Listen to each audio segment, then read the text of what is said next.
everybody.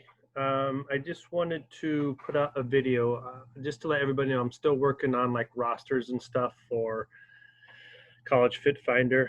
I'm hoping to get that done today, and then be doing a couple more presentations in the month of September, just in regards to um, the college recruiting process and some of the things that I've put together over the years. So I will be presenting that on Wednesdays. I was hoping to do the first one this Wednesday, but it doesn't look like it's going to happen. So I'll put out an email for the dates, but it'll be a couple Wednesday evenings around 7 o'clock. And then I'll be recording those as well in case you can't make it. But I thought I'd at least give out a presentation on some of the conversations that I've been having with coaches over the past few weeks in regards to recruiting during COVID. So I put together a little presentation actually that I've done a couple of times on social media and such, but this one's specific to TC and their families. So at least it gives you something to look at over the next week or so. Obviously, if you have any questions, feel free to reach out. That email right there is my personal email. Always, if you have something with TC, send it over via my albert@teamchicagosoccer.org, please. And then if you haven't known already, this is my new phone number, 224-386-5151. If you had an old 815 number, that's no longer in use. So basically this presentation is just based off some questions that I've been asking college coaches. And so hopefully it'll help you as you move forward in your process. And these are all some of the discussions that I've been having individually with you guys as we start to build your plan moving forward. So the main sources of information for this presentation are these coaches. I have had some conversations since I made this presentation, so I may throw in some other information. But as you can see, men and women coaches, different levels, because the information is definitely different depending on the school, depending on the location, things like that. But Shannon is actually on staff here at TC, and then the other coaches as listed there. So the first question I asked was, what's the biggest change in regard to recruiting during COVID? And the overwhelming answer amongst the college coaches, including the ones that I continue to talk to, is just the inability to see kids play live, inability to host ID camps, and just showcases, things like that. So that's been the hardest thing, because now they're having to rely on video and things like that to see and assess kids, which is hard. Ed over at St. Xavier said specifically, recruiting kids without seeing them play. He's actually bringing in 4 to 5 players to his university that he's never actually seen play live. Obviously, very difficult decisions that he had to make, but he had to rely on video and relationships that he built with the club coaches, and he's bringing in kids that he actually never saw live. Shannon said a little bit something different other than just the live. She did say live, but she also said just the different standards and rules that each university and the level in which the university or the conference is having. You know, some schools early on closed everything down. There was a soccer camp, exact soccer camp that was done probably 2-3 weeks ago now, and there was a handful of universities, but a lot of universities didn't allow their coaches to go and attend the camp. So really is just a big curveball in regards to what are the individual universities allowing. You know, one university might be able to play and they call up another university and they can't. So that's also been a hurdle that she's been facing. One of the other things that Barry said from Loyola is, like, they want to get to know their kids and know their families. So the college visits have been important for them. And ID camps is really, they don't ever recruit anybody that doesn't attend their ID camp. They want to get to know the kid. They want to get to know the family. They want the kid to get to know them. And in a setting at the ID camp is one way they can do it. So that's been a big change for them too. And they're not going to change. They're not going to change in regards to how they do things. So their recruiting has been being put off a little bit because they really want to try and do things as normal as possible. So that's been the biggest thing in regards to the biggest change for the most of them. Next question says, do you feel the 2021 and 2022 classes will be done later than usual or recruited later than usual? And again, the overwhelming answer is yes. Now, there are a lot of universities, and even a few that I spoke with, that say, for example, Jeff at University of Illinois Women, their 2021 class was pretty much done before COVID hit.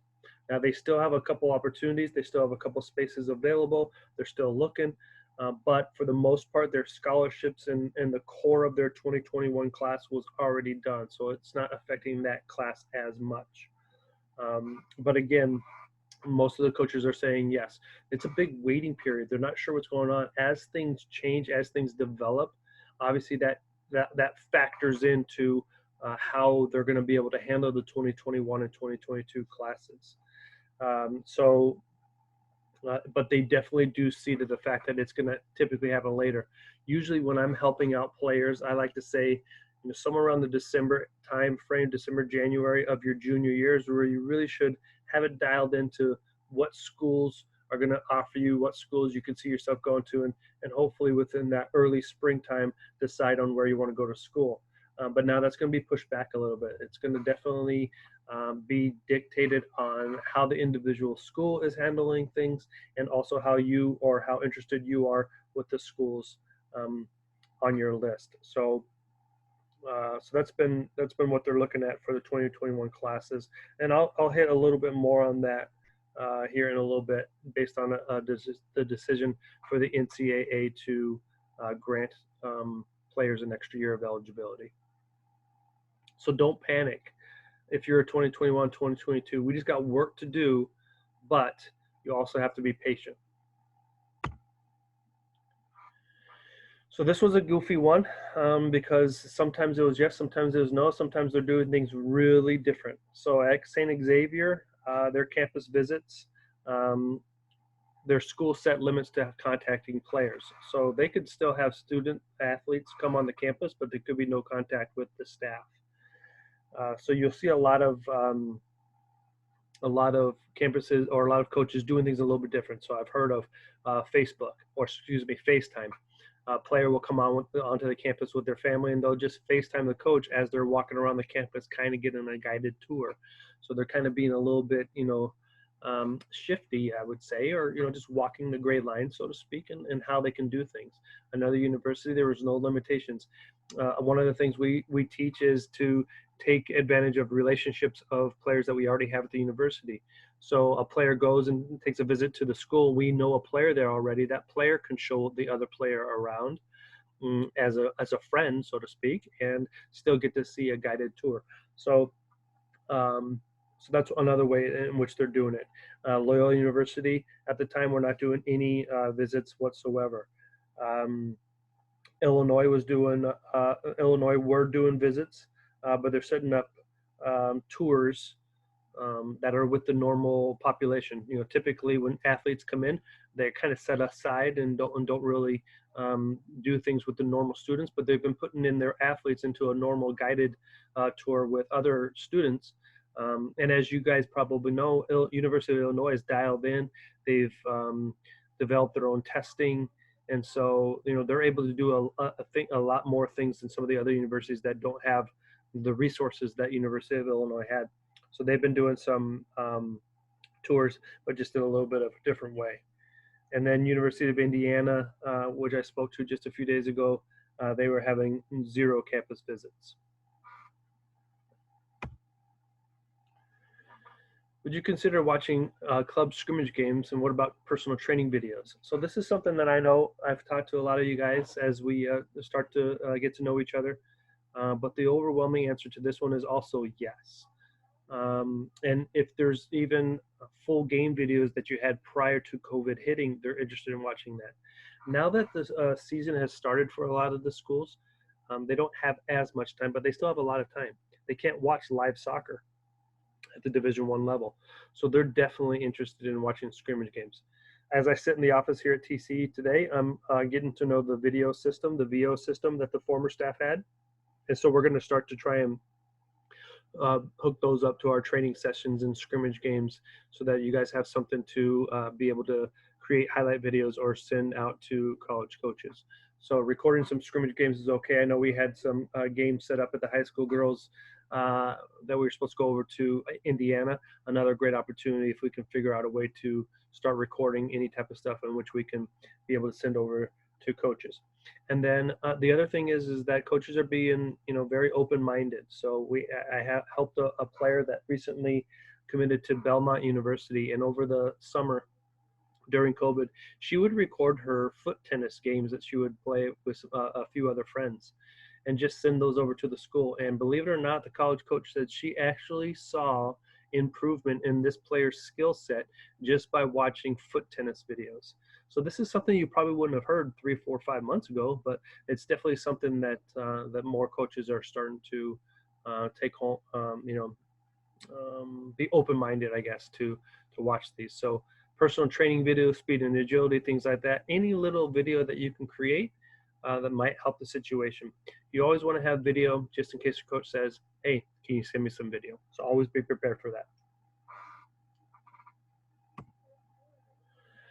Do you feel that in the next 2 years your recruiting may be more regionalized? So Ed over at St. Xavier, he pretty much does his recruiting in the Chicagoland area anyway, so it's really not going to be affecting him. Shannon over at Aurora University, she actually has some kids in which she's reached out and has, I believe, a couple of kids coming from California. So it has been difficult for her, and she definitely sees the fact that she's going to have to maybe have a year or two where it is more regionalized. She can use those connections that she has with California. Obviously, seeing those players come in and create a relationship with the coach. Like I touched on before, maybe she again just relies on video, but she definitely sees it being from a more regionalized standpoint. Barry at Loyola University, he said yes, for sure.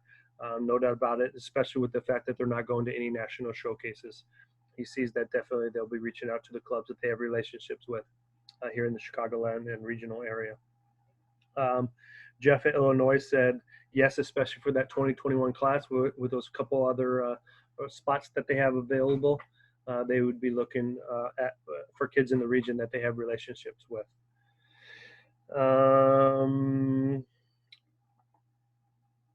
Just looking over my notes. Emily from University of Indiana said yes, most likely, especially if the dead period keeps getting extended. And I'll talk about a little bit more about the dead period here shortly. What are your thoughts with the NCAA offer an extra year of eligibility, and how does this affect your 2021 class? So this is something new that just came out within the last week, and this is where I'll also talk a little bit about the dead period. So the NCAA has basically said any student athlete that has missed their season because of COVID is given another year of eligibility. So they can play or have another year no matter where they go to school. So say, for example, it's very common for some players, let's say they get injured when they're at school and they have a year of eligibility. Some players will transfer to grad school and play one more year because they have that extra year of eligibility. So the NCAA is saying every player that was involved, including the 2020 class, they get an extra year of eligibility. So now it's really going to be dependent on what the school and how they are set up. The NCAA did not say you have an extra year of eligibility. Oh, and by the way, we're funding that year, right? So it's going to be up to the university and how they are able to handle the funding, the scholarships. They're not giving more scholarships. It's still the same amount of scholarships. So it's actually going to be a little bit more difficult for the universities to manage because they have, 2 to 6 players that may want to stick around. And so now how do they manage the scholarships because the NCAA didn't say that they would fund it? I talked to Barry at Loyola University about this, and he actually has one player that was going to do grad school. And so he said, yeah, we'll pay for your grad school and we'll allow you to play this next year because it's a player that he believes that can be impactful for his university. So each school is kind of playing this by ear, so to speak, and figuring out how they're able to manage their numbers on the roster. Obviously, if you don't have enough locker space, you can't have people sticking around. It's also going to be, I think, very, very impactful on the player transfer portal, the NCAA player transfer portal, which allows players to basically go into a portal system that says, hey, I'm available for transfer in schools, and so players can easily transfer. So I would imagine that this next year that transfer portal is probably going to be pretty busy. And then the dead period. So the dead period is set for Division I programs that does not allow them to have personal contact. So no watching games, no campus visits, no ID camps. And the NCAA has continued to extend that dead period now through the month of September. And from what I understand, it's very feasible that they're going to go even all the way to the end of the year. So this is going to greatly impact the fact that these coaches are not going to be able to see kids play live. So again, going back to the further question, the 2021 class, 2022 class, maybe getting pushed back a little bit further because they can't see these kids play live. That dead period is only for Division I. So the Division II, Division III NAIA schools may have a few different rules, but at least for Division I, which I think is the highest percentage of where we place our kids, that dead period is still in effect as of through the month of September. Should 2021 players consider a gap year? What a gap year means is that you don't attend the university, take a few classes at, say, for example, a junior college, and stay eligible, and don't start your playing career until a year later. So there's a gap year in there. And so the coaches are kind of open about this. It's kind of like a redshirt year. A redshirt year is there's an offer to you. So a lot of times it does incorporate scholarship money, but you don't play. You practice, but you don't play a year. So you keep your year of eligibility. A gap year is a little bit different because you're probably not going to be on any scholarship. You can talk to the university and see if they're willing to allow you to take classes at that university. But a couple of the coaches had a pretty strong opinion on this, and it was basically, look, you have to look at all options available. And so for many, many years, a gap year was not something to be considered, or not very often kids would consider this. They want to go from high school to college and get going with their careers, right? There's been a few times where I've known players to do a gap year because of their birth year, and it allows them to play club soccer one more year at a high level to possibly get more exposure. And so there's been, over the years, maybe 3 or 4 kids that I've known take a gap year, but because of COVID, that might be something that you would consider. And the college coaches have said, look into it, be open and transparent with your conversations with the coaches to see, are they even considering that with their players? But it is something that you should look into, especially, here's another good thing. If you don't know what you want to study yet, maybe it might be a good idea to do a gap year, take some classes at a local junior college, maybe work, make a little money, make college affordable. And depending on your birth year, again, talk to TC. It may be a situation where you can still play another full year of club. So just something to consider. What is the best advice? So again, overwhelming answer for this is to stay connected, stay patient, stay open-minded, keep informed with what's going on, the rules that are being changed and stuff like that. So obviously for the universities, you have to look at what they're allowing, but also for our state. So the club is sending out, the different things that our governor has been doing from a state perspective, but you also have to pay attention to what other states are doing. Will a school open up and an ID camp all of a sudden opens up, and you want to make sure that you're ready and you're paying attention, so that maybe you can go to that, even though it might not be in Illinois. Illinois is not using it. So pay attention and stay connected with what's going on in the universities. One of the ways you can do that is social media, following the social media of the schools that you're considering or that you've been communicating with, and just paying attention to the things that are surrounding it. So definitely being patient is probably the most, the answer that I heard the most. But being a good communicator is kind of what I've been able to tell kids in this situation. So in closing, I know some of this I've already said, but I'm just want to kind of reiterate the facts that I think are going to be able to help us to be successful.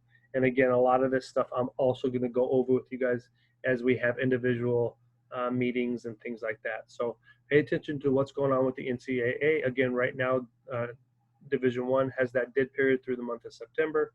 So let's see if that gets extended. They usually have been extending it 1 month at a time. So here in a couple of weeks, we'll probably hear if it's going to go into the month of October. Again, different conferences, different schools have different rules. Stay engaged, ask questions. Pay attention to what's going on. A lot of schools are practicing, so they're putting stuff on social media. So make sure you're checking in on their social medias. Communicate well. Communication does not go away no matter what.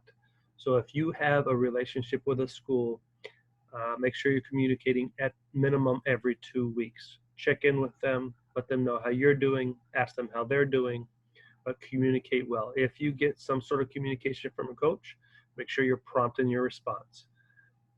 Don't let communication or the lack thereof be the reason why you kind of lose out on an opportunity. Consider your best options, even if it isn't your first choice. If you're a senior now, or maybe a junior as we go through these next few months, and you have an opportunity somewhere, you should probably strongly consider it. That opportunity might go away. You might not get another opportunity.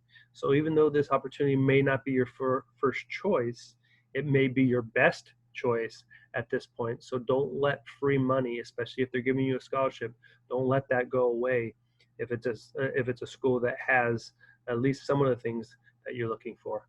And then lastly, don't be afraid to ask questions. Don't be afraid to ask questions to myself. Don't be afraid to ask questions to the college coaches that you have relationships with. Be transparent, be open. They know that this is a difficult situation for everybody, including you as a soccer player that's going through the recruiting process and trying to get recruited. They know that. It may be difficult to reach them, but if you do, don't be afraid to ask those questions. Don't have communication with a coach and then hang up and say, oh, I forgot to ask him this. Be prepared and ask those questions. So hopefully this video kind of gives you a little bit of an update on what's going on or how we can help each other through the COVID system. Again, all of these answers were based off of conversations that I had with college coaches over the past few weeks. You know, as things change and as I have more conversations, I may give just a little 2, 3, 4, 5 minute video to kind of update. This one's a little bit longer. Feel free to send me an email, text, whatever, some questions that might have come up based off of seeing this video. And then again, pay attention to the month of September as I will be presenting via Zoom on a couple Wednesday evenings, some more things in regards to the college recruiting process. Thanks, guys. I'll see you guys later.